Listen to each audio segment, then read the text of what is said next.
사실은 찾게 된 배경은 제일 먼저 재미를 먼저 찾았어요. 은퇴 후에 너무나 많은 시간 때문에 제가 너무 고민하고 고통스러웠는데 하나의 대안으로 저는 18가지 강좌를 동시에 거의 들었습니다. 어떻게 보면 인생의 가장 빽빽한 수강 신청이라고 봐야 되겠죠. 물론 몸에 이상이 생기면서 몇 가지는 중단하기도 했습니다. 근데 결론은 여행을 좋아한다는 것을 제가 알게 됐어요. 근데 이제 그래서 여행을 혼자서도 다녀보고, 그 다음에 가족들하고도 다녀보고, 그 다음에 함께 여행이라고 해서 좋아하는 친구들과 여행을 좋아하는 사람들끼리 같이 여행을 너무 즐겼어요. 1년여 동안 너무 즐겼고 너무 행복했습니다. 근데 1년이 지나고 나서 허전함이 또 밀려왔어요. 그러면 왜 그럴까 생각해 보니까 하고 싶은 일이 아직 못 찾은 거예요. 그래서 그런 고민이 계속 있었고, 내가 진정으로 하고 싶은 게 뭐지? 수많은 고민과 번뇌를 했습니다. 그러다가 갑자기 저한테 온 거는 내가 이렇게 겪고 있는 지금의 은퇴라는 그 경험을 책으로 한번 써보자 라는 결론이 나왔고요. 그래서 책을 쓰기 시작한 게 작년도 딱 1년 전입니다. 그래서 책을 출간하게 됐고요. 그런 와중에 제가 복지관 강연을 좀 하게 됐어요. 그래서 할머니, 할아버지들 대상으로 복지관 강연을 했는데 거기서 제가 많은 영감을 받고 그 다음에 용기를 얻었습니다. 그래서 결론은 뭐냐면 제가 하고 싶은 일은 책을 쓰고 그 책을 가지고 남들, 대중에게 강연을 하고 바로 이것이 내가 하고 싶은 일이구나 라고 이제 결심을 했고 지금 그 과정을 계속해서 진행을 하고 있습니다.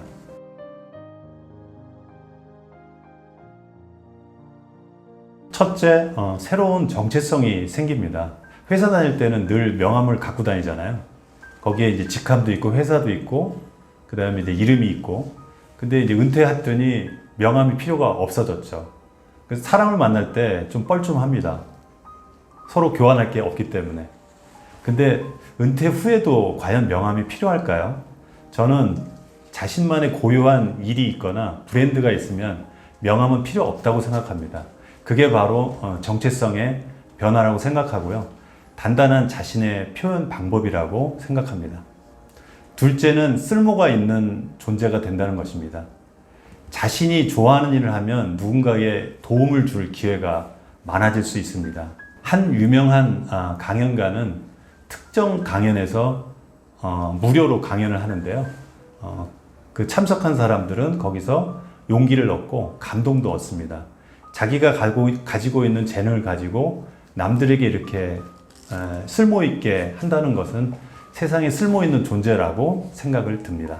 세 번째는 건강을 유지할 수 있습니다. 장수하는 사람들의 비결은 항상 몸을 움직인다고 하잖아요. 은퇴 후에 가장 고민은 가야 될 직장이 없기 때문에 갈 곳이 별로 없습니다. 하지만 하고 싶은 일이 생기면 이제 그 일을 통해서 움직여야 되고 나설 수밖에 없는 거죠. 제가 볼 때는 차를 이용하는 것보다는 대중교통을 이용하면 더 좋을 것 같아요. 그래서 서 있거나 걷는 양이 많아지니까 운동 효과는 훨씬 배가가 됩니다.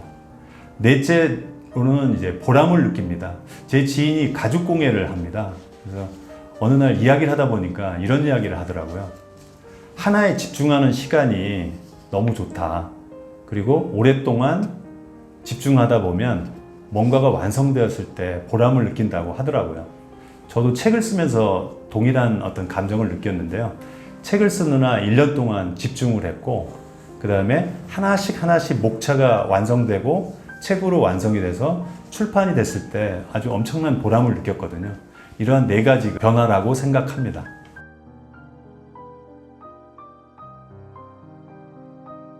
좋은 질문이신데요. 저도 그 3년이라는 숫자가 왜 나왔는지 잠깐 배경을 말씀드리면, 제가 영국에 여행을 갔을 때 그 영국 그 로컬 옥스포드 집에 제가 1박 2일 초대를 받아서 간 적이 있습니다. 그 한국인 아내였고요. 그 다음에 남편은 영국 컨설턴트 출신이었어요. 제가 그 바비큐 파티를 하면서 제가 질문을 하나 던졌습니다. 내가 은퇴를 했는데 앞으로 어떻게 살아야 되느냐 했을 때 그 사람이 뭐라고 답을 했냐면, 3년은 힘들 거야 라고 대답을 했었어요. 그래서 저는 그 3년이라는 숫자에 대해서 굉장히 의구심이 많았는데 더 이상 물어보질 않았습니다. 돌아와서 제가 다시 한번 그 사람한테 질문할 기회가 있었어요. 그랬더니 그 사람이 대답한 거는 자기가 컨설턴트였는데 지금은 가드너거든요. 자기가 컨설턴트라는 현재 하고 있는 일을 버리고 새로운 일로 갈아타는데 3년이라는 굉장히 힘든 시간이 걸렸다. 그리고 노력을 많이 했다. 그래서 제가 3년이라는 숫자가 거기서 나온 배경입니다.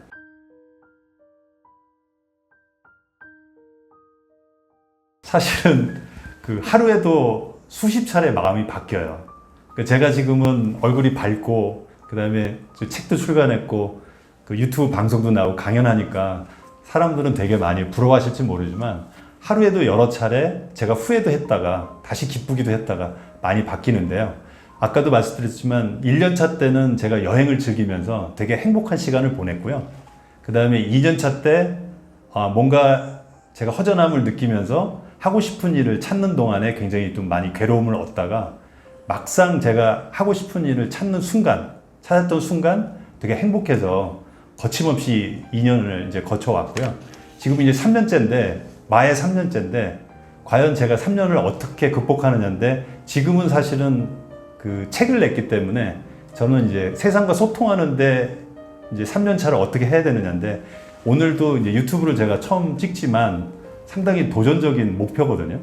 그러니까 세상과 소통하는 방법을 어떻게 해야 될지, 강연, 그 다음에 유튜브 방송, 이런 것들을 잘 해낼 수 있을지 3년 차 때 아마 도전이 될 것 같습니다.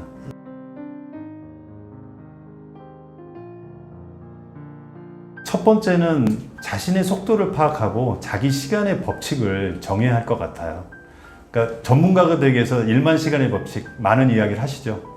하루에 10시간 3년, 하루에 3시간 10년을 준비해야 된다 그러는데 그 이론에 반박을 한 조시 카우만은 20시간이라는 법칙을 또 내놓았죠. 우리가 굳이 전문가가 될 필요가 없다고. 사실 이러한 그 법칙들은 참고만 하셔야 될 것 같고요. 중요한 거는 자기 시간의 법칙을 만들어야 합니다. 은퇴 후에는 시간적 여유가 많잖아요. 그래서 결국은 자기가 그 효율적인 시간대를 자기가 정해서 그 시간을 꾸준히 자기가 투자하는 거죠. 저 같은 경우는 아침 6시 반이나 7시에 늘 일어나고요. 2시간 정도를 자기가 시간 투자를 합니다. 그러니까 보통은 책 읽기를 하든지 아니면 글을 쓰든지 아니면 이렇게 강연 준비를 하든지 굉장히 그 효율적으로 활용을 하는 시간이 저는 자기 시간의 법칙인데 저만의 자기 시간의 법칙이고요. 다른 분들도 시간대가 다를 수도 있어요. 저녁 시간을 좋아하시는 분도 있고 그런 것들을 시간대를 정하시는 것들이 좋은 방법이고요. 공간도 중요할 것 같아요. 저는 이제 집에서 주로 많이 하는데 도서관을 또 좋아하시는 분들이 있고 마음에 드는 카페에서 또 자기가 원하는 그 일을 효율적으로 할 수 있고요. 그래서 3년을 지속하는데 시간과 공간이 중요할 것 같습니다. 둘째는 작은 목표를 세우고요. 달성하면서 만족감을 느껴야 될 것 같아요. 새로운 일을 하면 사람들은 늘 의욕이 강합니다. 그게 문제죠. 과욕이 문제입니다. 그래서 지나치게 목표를 크게 설정하게 되면 중도에 포기하는 경우가 너무 많습니다. 그래서 저는 책을 쓸 때도 소목자 한 개를 일주일 정도를 좀 여유를 두고 시작을 했어요. 물론 그것도 어려웠지만요, 처음에는. 근데 이제 나중에 보니까 글이 조금씩 매끄러지고 잘 써지면서 맨 마지막에는 이틀 만에 소목자가 하나가 되더라고요. 그래서 목표를 좀 느슨하고 작게 설정을 했더니 만족감도 있었고 그래서 꼭 이거를 권해드립니다. 세 번째는 성장하는 자기 자신을 격려해야 합니다. 하고 싶은 일을 지속하면 관심 분야에 대한 그 지적 욕구가 강해지는데요. 탐구하는 과정에서 대나무 죽순이 땅 밑에서 뿌리를 뻗듯이 깊이가 생기고 있음을 알게 되죠. 시작할 때보다 성장한 자신을 발견하면 스스로 칭찬하고 격려해주면 좋습니다. 바로 그 힘이 지속할 수 있는 힘이기 때문입니다.